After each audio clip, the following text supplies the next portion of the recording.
I'm here with Femke Smit, a fabulous Dutch vocalist who spends a couple of months a year in Brazil because she immersed herself totally in Brazilian music. That's actually the place where we got to know each other a little bit better.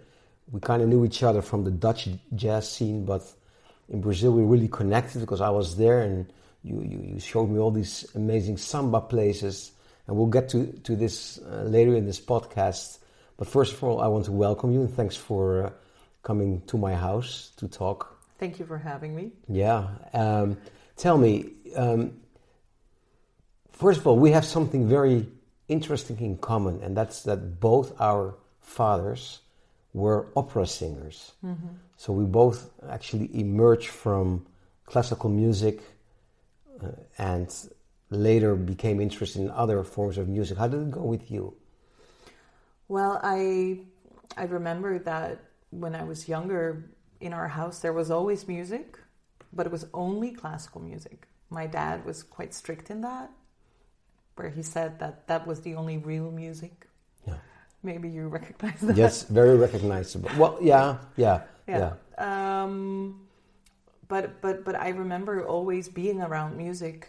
For me, the sound of an orchestra tuning is a comfort that I can't explain. It's home to me.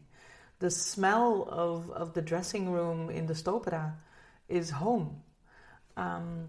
So it was always there. The music was always there. The singing was always there. I was always singing along as a little girl. My mom was singing L'amour est un oiseau. And then I was 5-6 years old and I was singing along, and it was always such a big part of my childhood. Yeah. Very recognizable. Although I think the difference is my father stopped singing at when I was very young, and I never experienced him live at home, yes, and sometimes in restaurants, but I've not experienced him performing at opera houses. How was that with you? So you saw him live? Yeah, many times. We would we would go on vacation when he would play abroad. We would go on vacation to the country where he would play, and we would go see the show, and also in Amsterdam, I saw him many times. I saw him perform so many times. And my mom, who's also a classical singer, they even performed together a few times.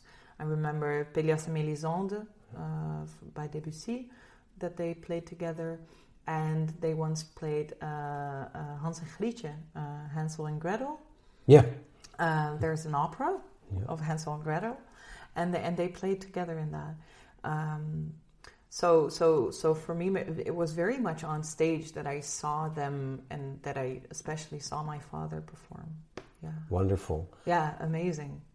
And when you, how did your singing come about? I guess from a very young age, I was always singing. I mean, there's videos of me when I was 4 years old, and my sister just was just a few weeks old. My parents wanted to film my sister, and I would jump in front of her and be like, I'm going to sing a song. And then I would start singing to get the attention. So from a very young age, I was always singing. I remember making up songs in the car to friends when I was 5-6 years old, and singing was always a part of me. But I started lessons when I was about 12 years old. I had piano lessons from my 6th on, and then I stopped having piano lessons at 12, and I switched to singing. Still regret stopping the piano lessons, actually. Yeah, that's what you hear a lot. But I'm glad that I started singing, and I've been singing ever since. And you said that your father was quite like classical music is the only music, the rest is something else. Yeah. But already when you were that young, did you want to sing other kinds of music than classical music, and how did you react to that? I think when I was really young, I didn't really distinguish different styles. It was just music, and I only knew classical music, so that was it.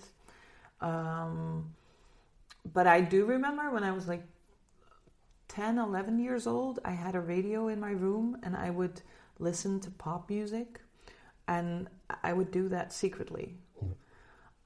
When I heard someone come up the stairs, I would turn it off because I thought it was not allowed. It was not music. And he would actually talk about it that way. So I remember that at one point they found out that I was listening to pop music. And there was an announcement made at a party with my family. Ladies and gentlemen, no, it was like, I think we were like 10 people, but they would say like, yeah, we've recently found out that Femke is listening to pop music. And I felt so ashamed of myself. And when I think back to that now, I'm like, wow, that's really, that is so judgmental. Let me enjoy what I enjoy. Yeah. So, and then I got into a period where I was really into hip hop, because that was what he hated most. I still love hip hop. It was. And the Arnage started.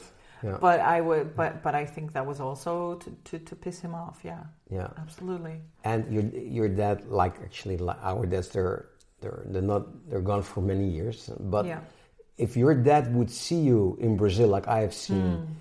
Singing samba with the greatest Brazilian musicians, what do you think he would have said? Would he be proud, or what do you think? Yeah, he would have been incredibly proud. Yeah. He would have cried. Absolutely. Yeah. He was a very sentimental man. He would have cried his eyes out. Because I think what he would see is that when I do that, I am in my element. I am really letting my voice speak, and that was something that really moved him.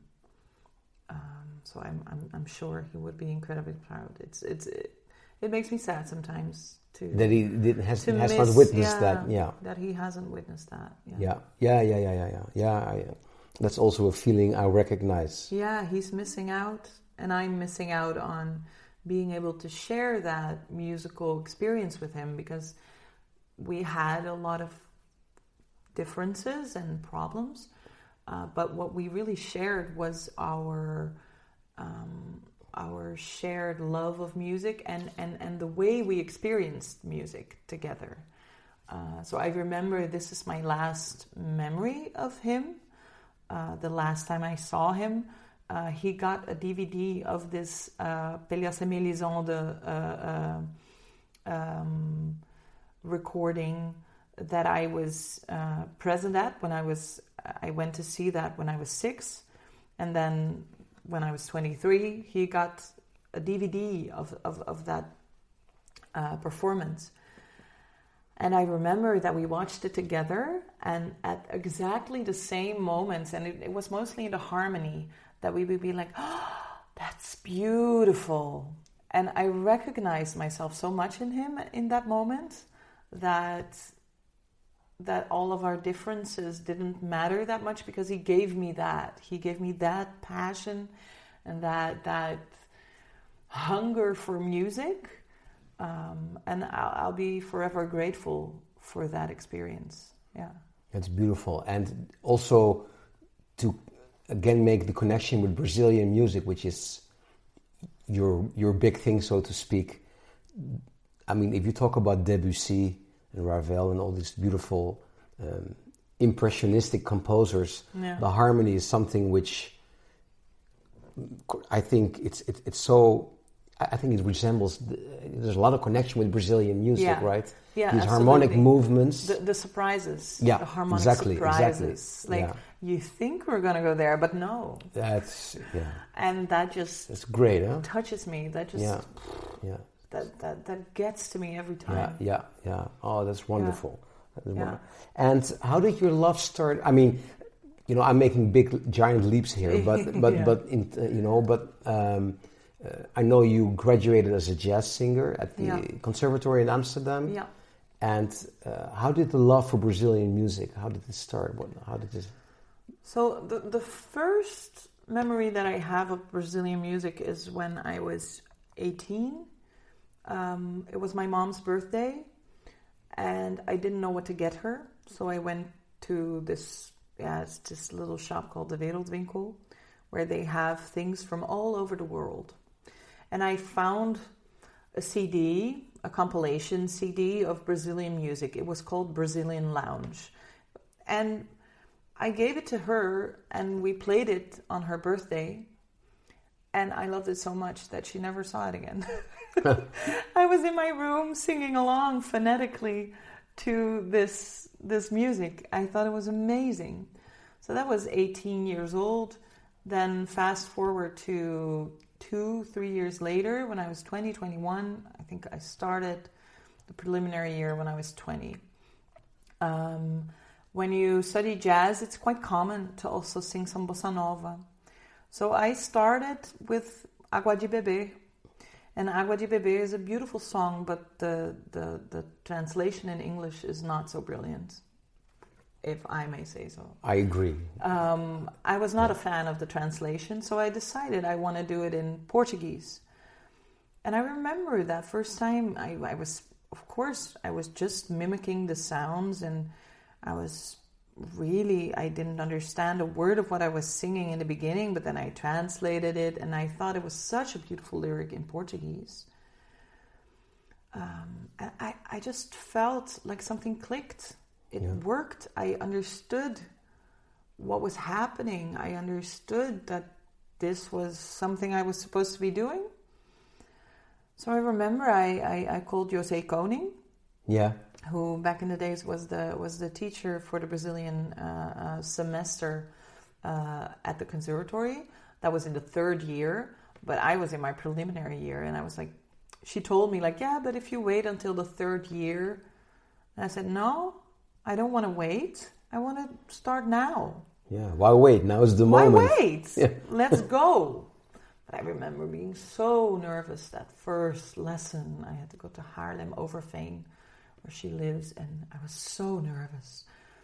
But I felt that it was right, that this was what I wanted to do, and this was what I was going to focus on. And the years after that, I still sang jazz, and I really realized that in jazz theory and in jazz timing, there was a lot to learn and a lot to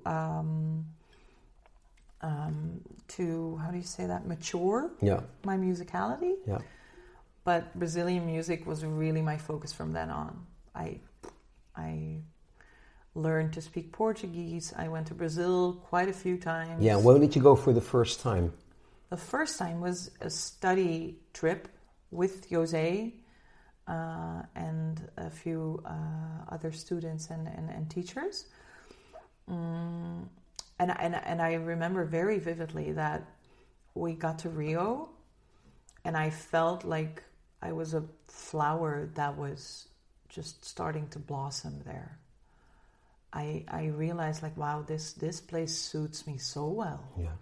This place, this is what I want. This is it. Yeah. This is it. So we learned a lot those weeks. And I went back the year after with my band. It was called Mrs. Smit and the Boys from Brazil. Dutch musicians. Dutch musicians. It was my first band, first people I played Brazilian music with. And we just bought tickets to Brazil, and we decided, okay, we're going to play there. So we called everyone we could think of and just started emailing everybody we knew or didn't know, and we ended up, we went there and we had 10 gigs planned, but like small things in bars and stuff. And then I think 6 out of those 10 were canceled while we were there. Yeah. And in the end, we played 12 gigs. And it was amazing. We were there for a month. And it was amazing. It was mayhem. It was crazy, but it was so much fun. And I learned so much about Brazil and about music. And what I learned there is that when everything goes wrong in Brazil, it's a cliche, but it's true. A lot of things are not very organized. So a lot of things went wrong, but we always found a way. And it's really made me way more chill in life in general, because I know like everything can go wrong and you'll still manage. Yeah. You'll make it work. It will be fine. Yeah. You'll make it work. So yeah, those were my first experiences. And then after I graduated at the conservatory, I went to Brazil for 3 months. I went to Rio for 3 months alone. 25 years old. Had no idea what I was gonna do there, but I decided like, okay, I want to learn. I want to be there. I have to check it out. I took dancing lessons. I joined a really big percussion group playing maracatu, which is a style that here nobody knows, but it's incredible. Yeah, from the north, right? It's from the north. Yeah. North of Brazil. North of Brazil. It's incredible. So I just went on that adventure. I just did it. When I think back to it now, I sometimes tend to think of myself as someone who is not very courageous. But when I think back, I'm like, wow, that's really courageous. I just went and I just called these people like, hey, I want to join the percussion band. I don't really speak Portuguese that well, and I've never played any of these instruments, but let's go. That's amazing. I just did it. Yeah. Yeah. And I learned a lot. It was also the loneliest 3 months in my life, actually. I remember I had one friend there who passed away very suddenly on the first day of Carnival. And I mourned that by myself and felt very lost and lonely for a few weeks. But I went and did it. You just kept going. Yeah, I kept going, and there was so much music to comfort me, and yeah, that's. But it's actually the incredible passion and love for that music which kept you going. Yeah, for sure. I always say I'm and the people. I'm absolutely in love with Brazilian music. Absolutely in love, like head over heels. Yeah. So it's a strong love. It started out as infatuation, but it's grown very strong, and I have a basis in the music. That has always been what has attracted me to Brazil. That's always been what has sustained me. I mean, I live off of this music that brings me so much joy. It's really a love story for me, and yeah, it's beautiful. And how much time did it take before you really spoke Portuguese at the level you speak it now, which is fluent? That's taken a long time. I mean, I think since about 6 or 7 years, I speak quite well. But now I just came back from 6 months in Rio, and I've grown so much in my, especially in the broadness of my vocabulary, in my accent when I speak. There's a difference in the accent when I sing and the accent when I speak.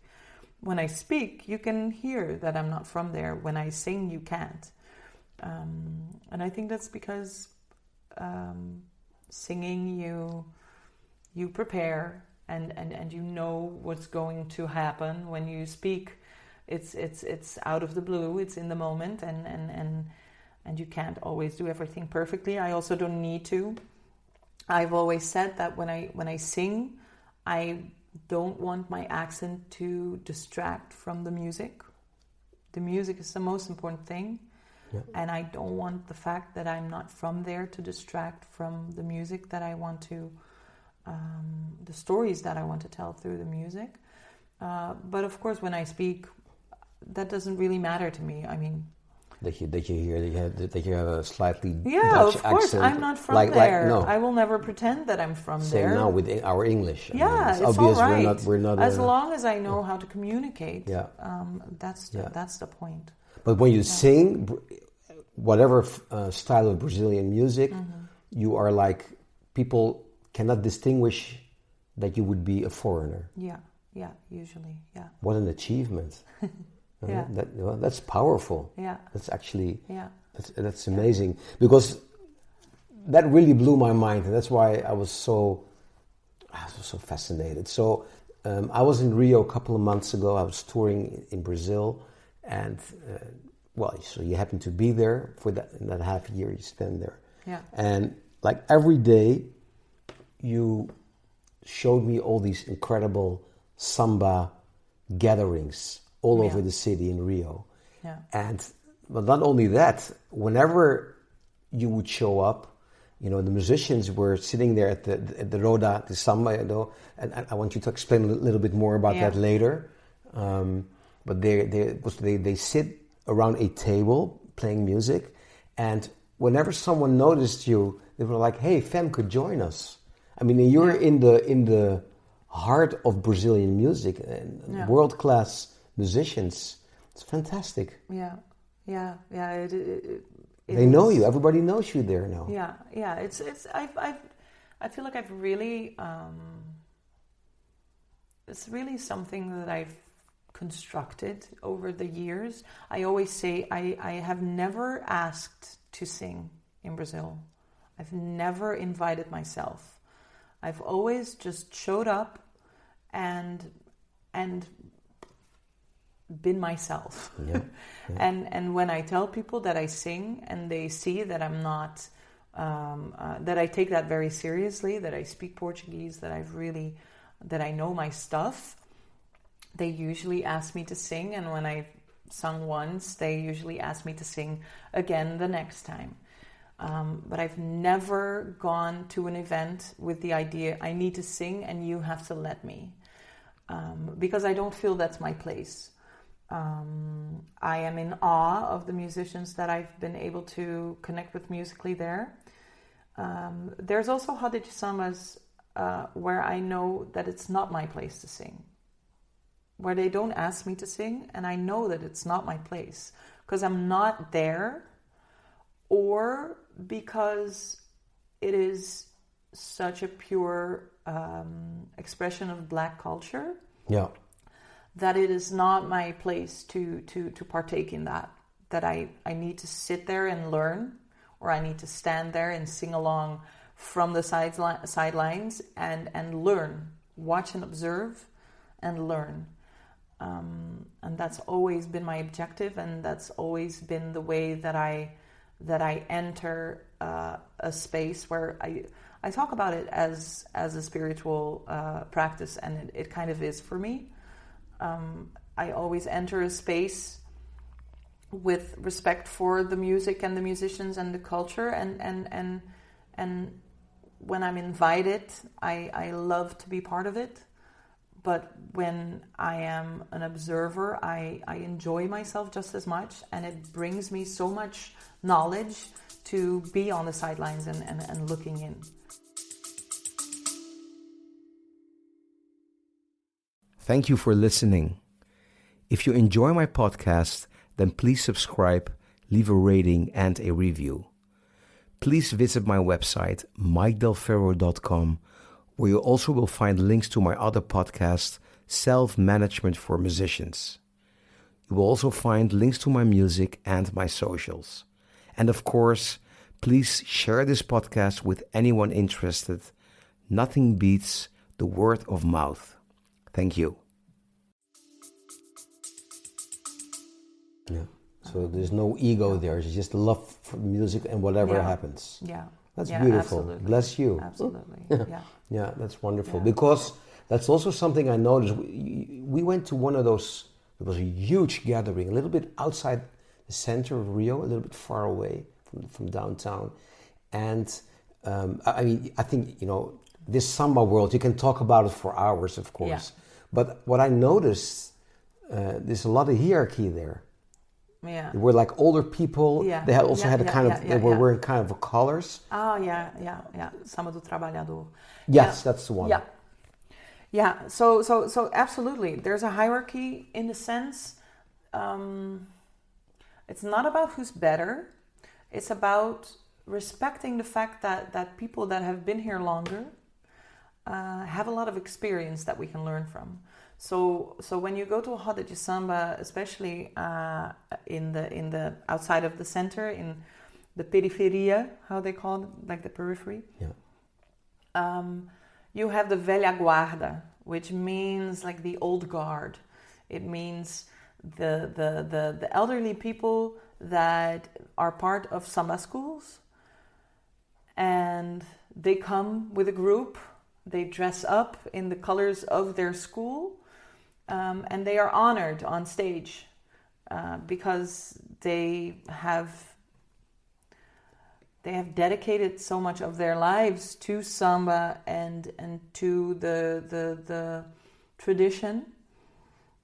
And it's definitely very common for young musicians to really look up to these older musicians, older dancers, people in this organization, because the ones that come before you have so much knowledge. They know so much. I mean, I think we both are, most people are against hierarchy, but this is a beautiful form of... it's so a beautiful way. It's definitely, it's very respectful towards the elderly. It's very respectful towards the knowledge that is gathered over time, and of course these older, the old guard is very respectful towards younger musicians, but they also know that they have knowledge to share. Yeah. Pass on their experience. Yeah, you have to pass on the experience. And I've had experiences there where I it's very easy to get into a conversation with someone in Brazil. So I got into this conversation with an older man. I think he was about 80 years old, and he started telling me, like, I remember when Grupo Fundo de Quintal just started and they were playing in my neighborhood. And I'm like, this is a man that knows. He talked about Cartola, which is a huge composer in the samba.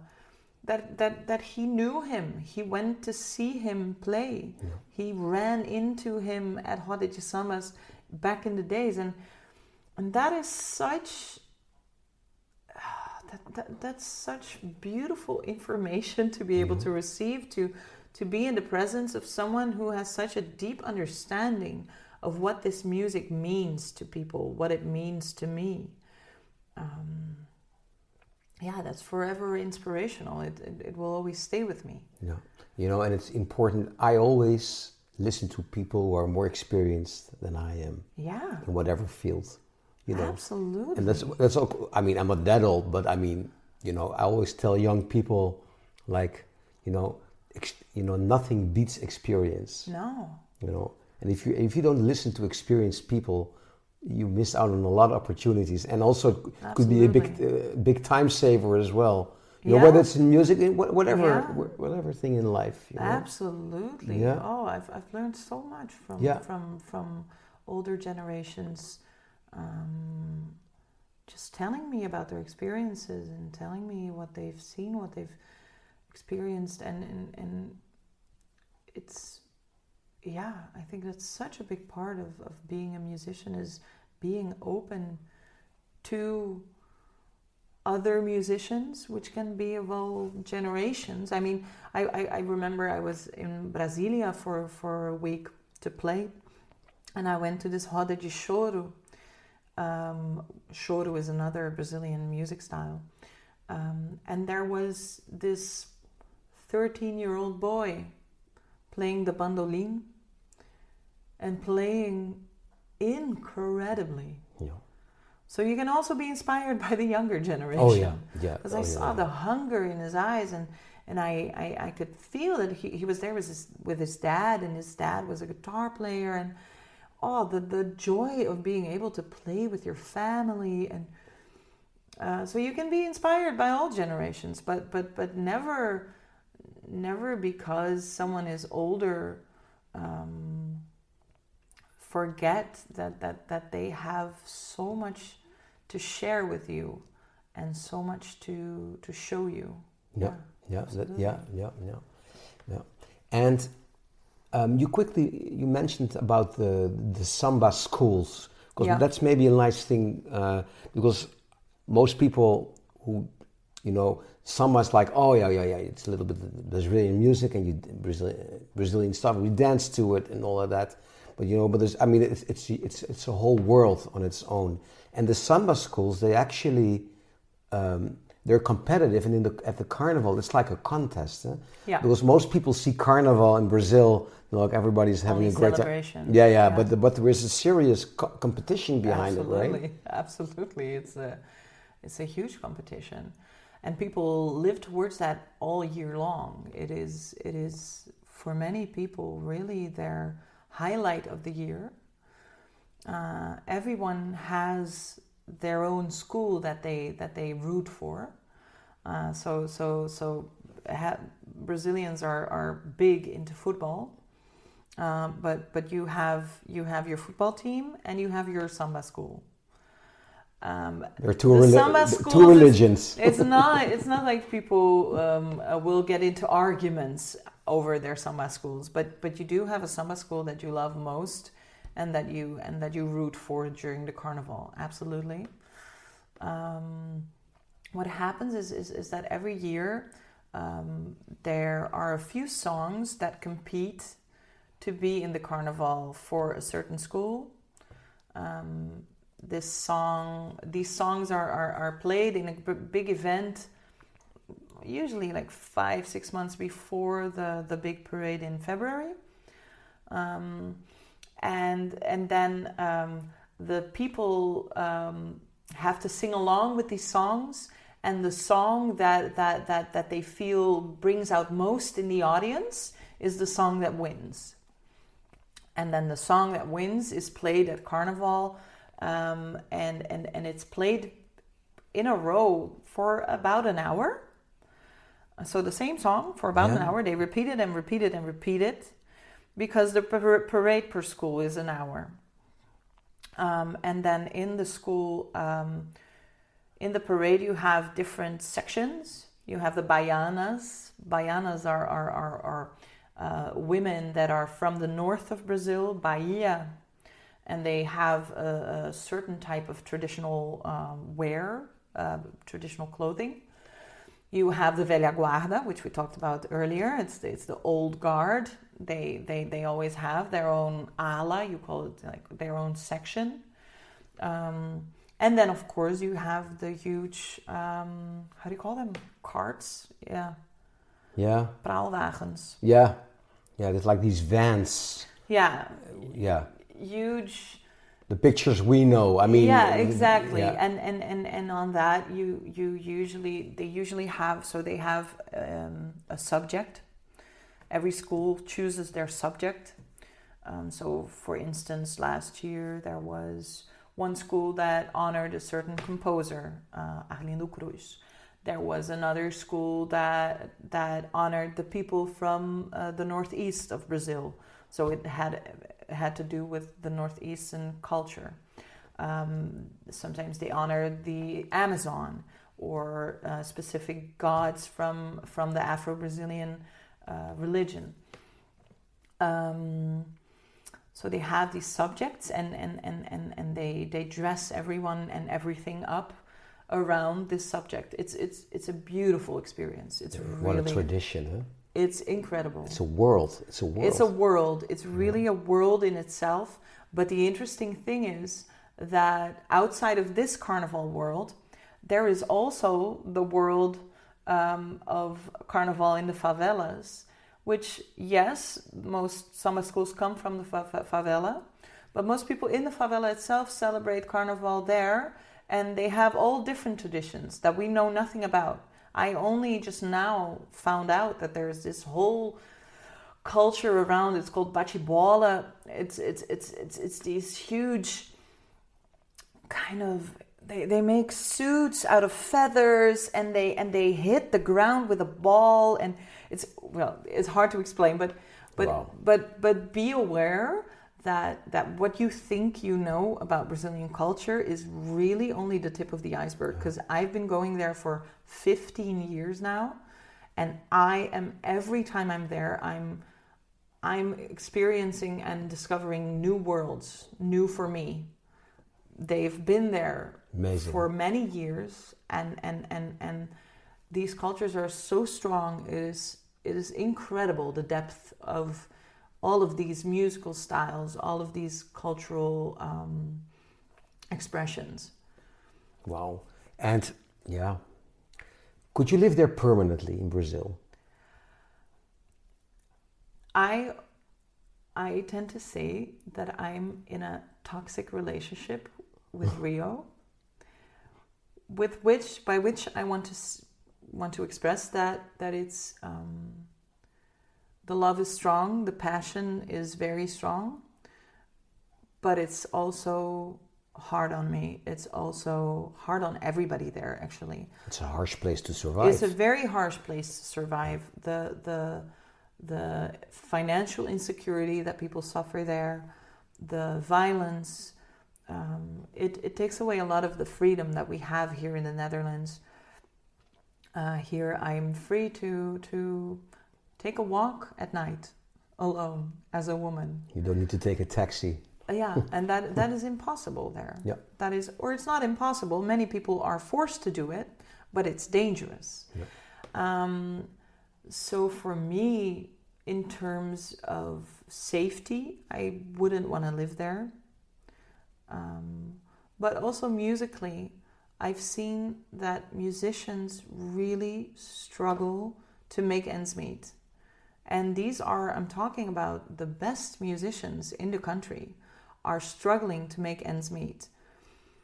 Which means that if I would go there and I would want to make my money making music, I first of all would have to work 3 times as hard as I have to do here, where here I live comfortably off of music. But and it's not that I don't want to work hard, that's not the thing, but there are many people there already working their ass off. And it is such a privilege for me to be able to go there. Why should I go there and take work from people that absolutely need it? It makes no sense to me. It makes no sense to me. I'm there to learn. I have a lot to learn still. I'm very excited about learning a lot still. But I've realized that here is my home, and what I can do here is be an ambassador for Brazilian music. I can introduce people to this incredible culture, this beautiful music that is, for me, I specialize really mostly in Samba. I organize a Roda de Samba every month, which means that as musicians, we sit around a table and we play there, and our audience dances around us, they sing along, they clap along, and it is a way of connecting between people. It's a way of expressing joy that just really grabbed me when I was in Brazil, because as Dutch people, we don't know what this full expression of because it's not only expression of joy, it's expression of pain, it's expression of sadness, it's expression of emotion in general, and joy, and being able to and being able to connect to others in that, and connect to music in that. For me, that is, I'm addicted to that. I need that because it fits me so well. I am a very expressive and emotional person, and I mean that in a most positive sense of the word. We tend to see emotional as something bad, but I feel deeply, and I'm proud of that. Am I always happy with that? No, but I'm proud of it. So for me, it is such a pure expression of emotion and such a healthy way to express it. I think Dutch people need to hear this, and Brazilian people come because they miss it. They miss it. They feel that we're holding back so much. I'm so with you here, because I mean, well, I travel the world, and there are so many experiences abroad which I would like to introduce here. Yeah. Because I think, we live in a comfortable country. It's almost impossible to starve to death here. but at the same time, this makes things too easy. And I think sometimes it's not only the Netherlands, I mean, it's all, let's say Western Europe. Yeah. And maybe also, let's stick to Western Europe. I mean, I think people miss out on so many things. Yeah, it makes it easy to disconnect from others, right? If you don't need community to survive, then you have no necessity to connect to others. No necessity to build community. And I for one really believe that having a community is such a vital thing in life. Such a vital thing. And for me, Brazilian music brings that into my life here. I'm sure there are many other ways. I mean, there are people who find it in gaming and meeting other people worldwide with the same interests. On Twitch. There are people who find it in pottery. There are people who find it in religion. There are many ways to find community, and for me, music is my way to communicate with others, to connect to others, and I have a very strong need and desire to connect to others. Beautiful. What a beautiful person. These Roda de Sambas here in the Netherlands, how often do they take place? Because I think, correct me if I'm wrong, but I believe you were the one who kind of introduced them here in the Netherlands, right?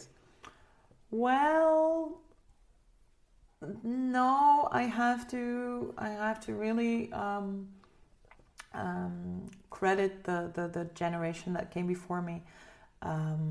There was definitely a very lively Brazilian scene already, and I'm talking about the 90s now. I was just a little girl. I didn't know anything about Brazilian music yet, but there was the Canecão, which I've heard so many stories about. I played there. It was one of the first clubs I played. Amazing. Yeah. Downtown Amsterdam. So there was a lively Brazilian scene. That's true. And there were roda de sambas going on. I think when I came back from this trip after my exam, this trip of 3 months, this was a period where there was not so much going on. And I needed a roda de samba in my life.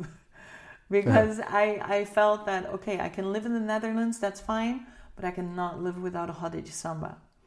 So I decided to do it, to start it, and when we started, some other projects started coming up over the past few years. Some other roda de sambas have also come up, and I think that's beautiful.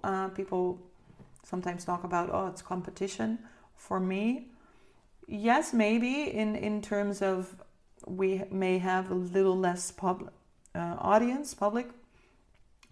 because of it. On the other hand, I think it's so important that there's more samba. More samba is better. So let's share that stage. Let's share that experience. And every roda de samba, which I think is really beautiful, every roda de samba has its own energy and its own repertoire. Whether you decide it like that or not, it happens. It grows like that. And with that also its own audience. So within this small scene in the Netherlands, there are various roda de sambas, and we all do our own thing, and we do it slightly differently, and we appreciate each other. And I go to all these other rodas, they come to our party, and it's a very warm community, in my opinion. That's a beautiful thing. That's also actually something I noticed in Brazil among musicians. I mean, you go to a lot of countries where people are, there's there's competition, and in Brazil... Dog eat dog. Yeah. And in Brazil, when you hear musicians talk about their colleagues, they hardly gossip. They're always with love. They respect each other so much. Absolutely. That's another thing we can learn from, because there's there's so much gossiping going on, and there's a lot to learn from that country. Yeah, absolutely. No, it's I've always felt, and that's really something I've learned in Brazil, that when you play, you need to be there in that moment from the first second on. And it doesn't matter. You can start with the wrong note, but if you're there, then that's better. You're present. Than playing the right note and not being there.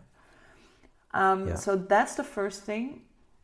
And the second thing is, if you do it out of a pure intention, no ego, that means it is about the community effort, then there is no competition, because you're doing it together and you have the same goal in mind, which is sharing this experience. So people sometimes, it happens at the Holland Samba, you always invite, if there's friends who are singers, you always invite them to sing a few songs. And people sometimes afterwards ask me, like, aren't you sad that you got to sing less songs because they were invited? And I'm like, no, not at all. I am happy that we got to share that musical moment, and I wouldn't want to miss it for the world, because it's not about me. It's not about me showing what I'm capable of doing. It's about together sharing a musical experience. And in that, when I sing with Lilian Vieira, for example, who's a good friend, but also a big inspiration here in the Netherlands, she lifts me up and I lift her up. And I'm so honored that I get to lift her up. So we need to stop thinking in these terms of who's better and who got the most attention and who did it best. That's not the focus. The focus is being together in a musical experience and lifting each other up. Wonderful. Yeah, exactly. Yeah, it's wonderful. Wow. And the Roda de Sambas here, because there are some great Brazilian musicians residing here in the Netherlands. Mainly in plain sight. Yeah. And there, in Rotterdam, there are quite a few here in Amsterdam. So when you organize these Roda, or when they take place, what is like? Are there also a lot of Dutch musicians who perform at the Rodas, or is mostly Brazilian musicians? It depends. There are 2 Rodas right now that I think are fully Brazilian. Bands are completely Brazilian. It's usually musicians that didn't study at a conservatory. They just learned to play music in Brazil or here. Experience is learning from experience. And then there are a few Rodas where there are some Dutch people, or we have a German drummer, for instance, who are usually people that have studied music, and while studying music, fell in love with Brazilian music and really dove into that, because it is difficult music to play, and when you're not from there and when you haven't grown up with that tradition, it is quite challenging to play it. So in my project, it's called Roda da Holanda. For the Dutch people, that's Roda da Holanda. For the English people, Roda da Holanda. We have quite some jazz musicians who fell in love with Brazilian music. I'm one of them. And then we have a few Brazilians who also studied music or have already played in Samba for years and years. So it's kind of a mix. Yeah, but it's true. I mean, a lot of, like, I'm one of those Dutch musicians who really loves Brazilian music, and I've been very fortunate to play there a lot with the greatest musicians there and learning a lot. But, I think that you're here at another level, because when I saw you in Rio performing with these people that they invite you at these rodas, it's just because I knew that you're Dutch, but otherwise, you're really so immersed in that culture, and that amazed me so much. Yeah, it's. I mean, I always find this a bit more difficult to talk about in the Netherlands than in Brazil, because in Brazil, everybody always says, "Ah, it was a past life. It was a past life. You've already been here," and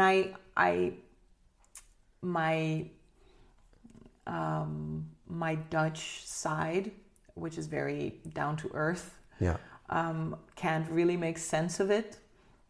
But I have to say that when I sing samba, I don't feel Dutch. I feel like a 60-something-year-old Brazilian lady who has seen it all, who has gotten children, who is divorced, who has seen it all happen.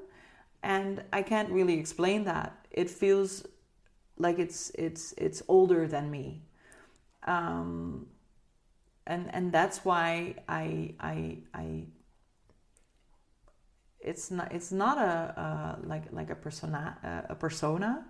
It's really part of me. I feel like I can fully be myself when I sing this music. I can be myself in a life experience that's greater than the life I've lived, and this is always hard to explain, because I can't prove anything, and I don't even know if I believe in this, but I feel it. I remember the first time I saw a Roda de Samba in Rio, and I cried all night. And I didn't know what was happening to me, but I just kept on crying. There was so much emotion there. And I knew, like, this is it. This is it. I needed to see this, and now I need to do it. Yeah. Yeah. But that's exactly what I noticed, because, yeah. Look, I was kind of fortunate to see you in your element. In my natural habitat. In Brazil. I mean, of course, people know about Femke being passionate about Brazilian music, but I've really experienced you there performing with these people, and that's exactly what I noticed. And that really blew my mind. Yeah. That was fantastic. Yeah. And what's the Roda's here in the Netherlands? Where can people find them, and where can they find you? So you have Roda da Holanda. Roda da Holanda. Holanda you write with one L. We have Instagram, we have Facebook, we have a website, rodadaholanda.com. So there you can see our events. We play every 3 months now in Rotterdam, and from November on we'll probably be in Amsterdam bi-monthly. And then besides that, we have our gigs at festivals, and we play at weddings sometimes too.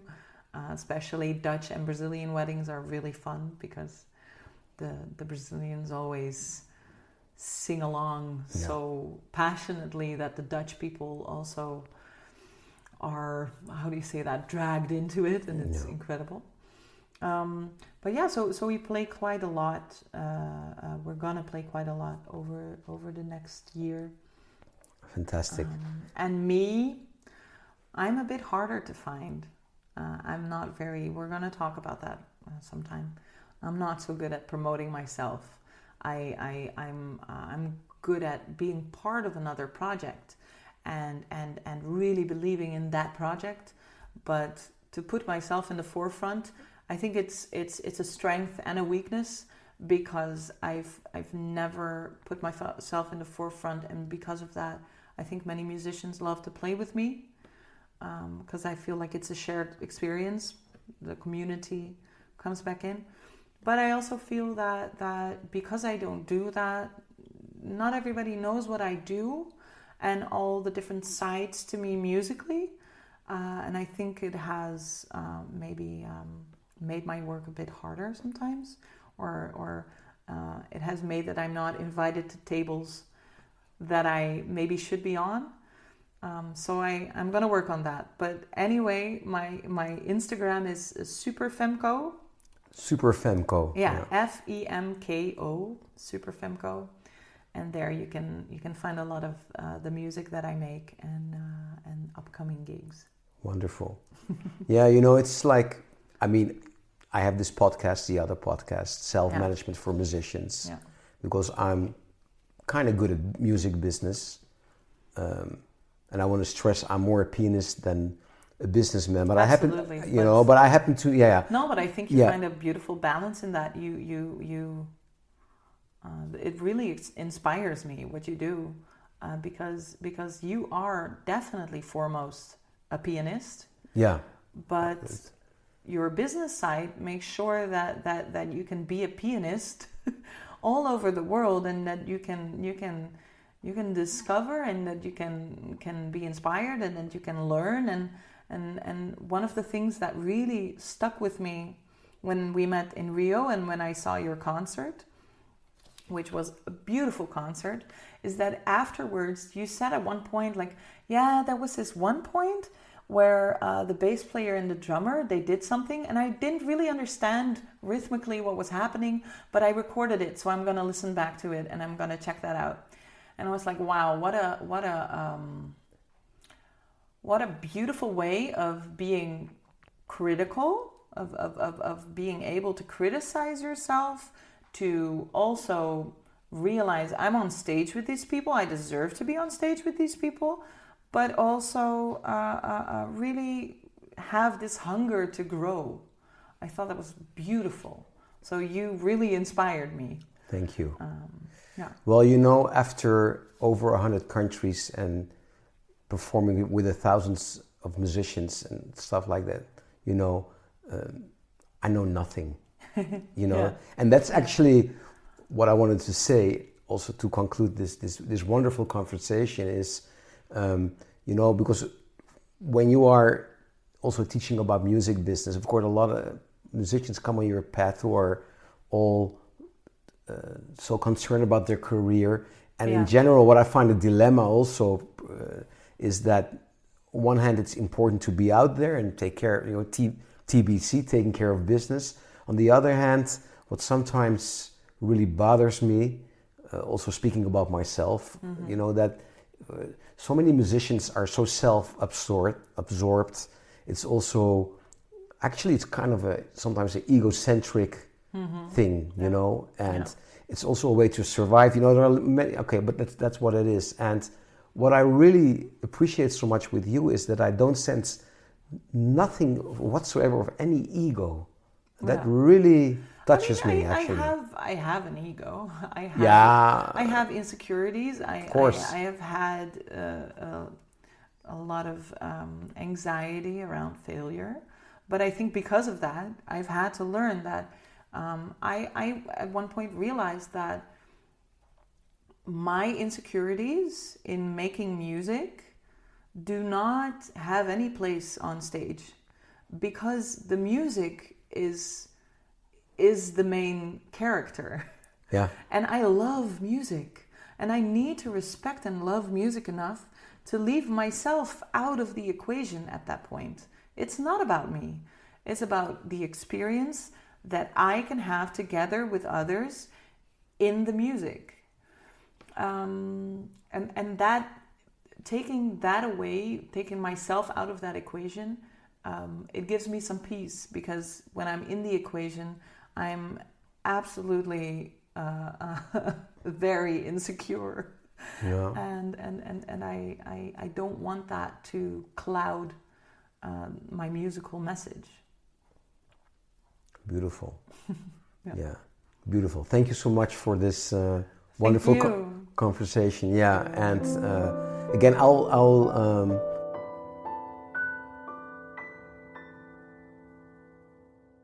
thank you for listening.